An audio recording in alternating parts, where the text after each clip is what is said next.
నాకు విష్ చేసి బ్లెస్సింగ్ ఇచ్చిన మీ అందరికీ చాలా చాలా థ్యాంక్స్. నా బర్త్డే స్పెషల్గా నేను ఒక గిఫ్ట్ ఇచ్చుకున్నాను. అదే చాలా అవసరమైంది నాకు ఇప్పుడు.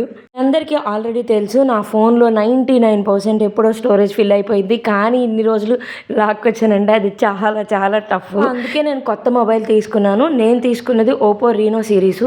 లాస్ట్ టైం నేను వాడింది కూడా ఓపోనే. నాకు ఇదే బాగా అనిపించింది. కెమెరా వైజ్ అన్నీ కూడా నచ్చాయి. అందుకే ఇదే తీసుకున్నా.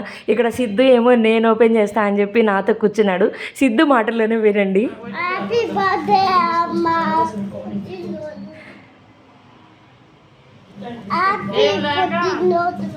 సో ఆడైతే నాకు ఎన్నిసార్లు హ్యాపీ బర్త్డే చెప్పాడో, ఎక్కడ చూశాడో మరి. పిల్లలకి అక్షింతలు వేస్తారు కదా, అలా నా తలపై నా పేపర్ తీసుకొచ్చి ఎన్నిసార్లు వేశాడో.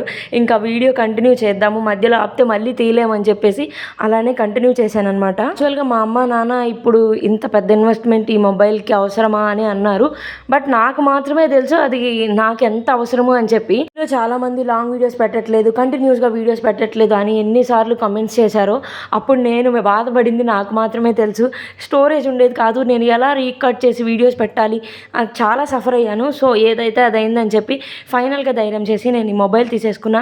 మీరు తీసుకోవాలంటే తీసుకోండి, స్క్రీన్ పైన ట్యాగ్ చేస్తా.